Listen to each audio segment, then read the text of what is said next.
Assalamualaikum dear students, hope you all doing good. Dear student, in previous lecture we have completed reading and discussion of unit number 7. So in today's lecture we just discuss the remaining objective of unit 7. Students objective में सबसे पहले हम discuss करेंगे unit number 7 के MCQs. आपके पास question है select the correct answer from the choices. Her statement की 4 choices है, हमने उसमें से करेक्ट ऑप्शन को टिक करना है. विच of the following is not one of the properties of water. वो कहते हैं इन 4 में से कौन सी एक वाटर की प्रॉपर्टी नहीं है. A, it has a definite volume. इसका एक डिफाइंड वॉल्यूम है. It does not have a definite shape. इसकी कोई स्पेसिफिक शेप नहीं होती. It has a definite shape. इसकी डेफिनाइट शेप है. It does not smell of anything in particular. और इसमें किसी खास किस्म की स्मेल भी नहीं होती. तो correct answer it has a definite shape. Number 2, which of the following are ways to separate salt from water. इनमें से किस मेथड के थ्रू हम सॉल्ट को वाटर से अलहदा कर सकते हैं. A, filtration, evaporation, decantation, all of above. तो correct answer is evaporation. Number 3 है स्टूडेंट हमारे पास, what can you use to remove iron filings from a mixture of substances. अगर आपके पास आयरन फिलिंग और दूसरी चीज़ों का मिक्सचर है तो आप इनमें से क्या चीज़ यूज़ करेंगे आयरन फिलिंग को सेपरेट करने के लिए. Magnet, water, filtration, evaporation. Correct answer is magnet. Next है सोल्यूशन हमारे पास नंबर 4 है, a solution is created when. एक सोल्यूशन हमारे पास बनता है a solute is mixed in a solvent.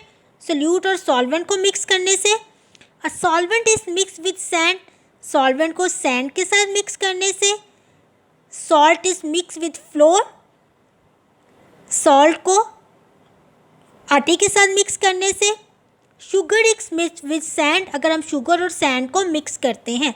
So the correct answer is a solute is mixed in a solvent.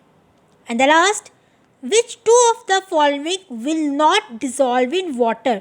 इनमें से कौन सी 2 चीज़ें वाटर में डिजॉल्व नहीं होती. Salt, sugar, oil, sand. तो यहाँ सुनो, इसमें आपने 2 ऑप्शन को टिक करना है क्योंकि उन्होंने पूछा 2 ऑफ द फॉलोइंग. तो answer is oil and sand. Next है स्टूडेंट हमारे पास column matching. Match the definition in column A with the correct term in column B. Column A में स्टूडेंट आपके पास डेफिनेशन है और कॉलम बी में students आपके पास उन डेफिनेशन के टर्म्स के नेम लिखने हैं. आपने करेक्ट डेफिनेशन को उसके नेम के साथ मैच करना है. 1 है हमारे पास, the solid that remain on the filter paper after filtration. Filtration के बाद फिल्टर पेपर पर जो आपके सॉलिड रह जाते हैं उन्हें हम क्या कहते हैं. तो the correct answer is residue. तो आपने 1 में रेजिड्यू में सी है तो आपने 1 में सी को मेंशन किया. आपने कैपिटल लेटर्स में ये लिखना है. Number 2, the liquid that passes through a filter paper. और वो लिक्विड जो फिल्टर पेपर से पास हो जाता है. The correct answer is filtrate. Filtrate है आपका डी, तो आपने 2 में डी मेंशन करना है. Number 3, the method use to separate heavier solid particles from a liquid. वो मेथड जिसके थ्रू हम हैवी पार्टिकल्स को लिक्विड से सेपरेट करते हैं. Method is डिकंटेशन. ए, 3 में आपने ए मेंशन करना है. Number 4, when particles in the liquid fall to the bottom.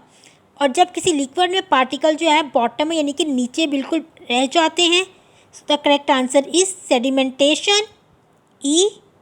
Number last पे number 5, the method of separation in which the liquid is heated. ठीक है, वो मेथड जिसमें हम हीट के थ्रू जो लिक्विड को हीट करके सेपरेट करते हैं, इवेपोरेशन. तो 5 में आपने बी को मेंशन करना है. तो ये है स्टूडेंट आपकी कॉलम मैचिंग. नेक्स्ट स्टूडेंट हमारे पास है क्वेश्चन नंबर 4 पेज 21 पे, give 2 properties for each of the following. सब उन्होंने 3 यहाँ पे स्टेट ऑफ मैटर लिखी है, सॉलिड, लिक्विड, गैस. हमने इनकी 2 प्रॉपर्टीज मेंशन करनी है. स्टूडेंट्स आप एनी 2 प्रॉपर्टीज मेंशन कर सकते हैं. जैसे मैंने सॉलिड में लिखा है fix shape, high density liquid, no fix shape, moderate density, gas, no fix shape, low density. अब चाहें तो इनके अलावा भी कोई भी 2 प्रॉपर्टीज़ जो है वो मेंशन कर सकते हैं। नेक्स्ट स्टूडेंट, पेज नंबर 25 के पास हमारे पास एक फन एक्टिविटी है। वो कहते हैं these word have scramble, unscramble them, they all are words you have read in this section.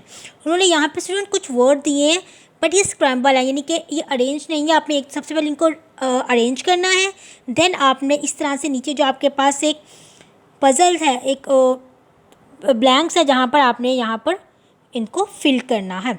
सबसे पहले हम देख लेते हैं हमारे पास वर्ड क्या है। जो आपके पास फर्स्ट वर्ड है, इसको अगर हम अरेंज करें तो ये आपके पास है डिकंटेशन, सेकंड है आपके पास केमिकल, थर्ड है आपके पास फिजिकल, फोर है आपके पास चेंज, 5 है आपके पास सेडिमेंटेशन, 6 पे है लिक्विड, 7 प्रॉपर्टीज़, 8 पे सब्सटेंसेस, 9 पे फिल्टर। तो स्टूडेंट सबसे पहले हमने ये जो स्क्रैम्बल वर्ड थे इन्हें हमने अनस्क्रैम्बल किया। अब हमने इनको इस तरीके से फिल करना है। अगर आप नोट करें तो आपके पास सेंटर में वर्टिकली एक वर्ड मेंशन है केमिस्ट्री। अब आपने हॉरिजॉन्टली जो है स्टूडेंट्स इन वर्ड को मेंशन करना है, ठीक है। और ये जो आपके पास ये कुछ शेडेड बॉक्स हैं, ठीक है, स्टार्टिंग में और एंडिंग में आपने इनको ऐसे ही छोड़ देना है। जो आपके पास वाइट ब्लॉक हैं आपने उनमें इनको फिल करना है। और आपके ये जो अल्फ़ाबेट सेंटर में मेंशन है आपने इनको भी ध्यान में रखना है। जैसे फर्स्ट आपके पास सी है तो थर्ड पे आपके पास किस लेटर में सी है, डिकंटेशन में, तो सबसे पहले आपने डिकंटेशन लिख लिया। सेकेंड में आपके पास सेकेंड लेटर है एच, जो पहले से लिखा हुआ है, तो सेकेंड लेटर में एच आपके पास कहाँ है, चेंज में, तो सेकेंड में आपने चेंज मेंशन किया। थर्ड में आपके पास जो लेटर ऑलरेडी मेंशन है वो है ई, तो थर्ड लेटर ई किस में है, केमिकल में है, थर्ड में आपने केमिकल मेंशन किया। नेक्स्ट इसी तरीके से हमारे पास आएगा sedimentation, then liquid, substances, filter, properties and the last physical. जो सेंटर में स्टूडेंट्स ऑलरेडी वर्ड मेंशन है आपने उनको सामने रखते हुए आपने अपने बाकी की फिल करने हैं।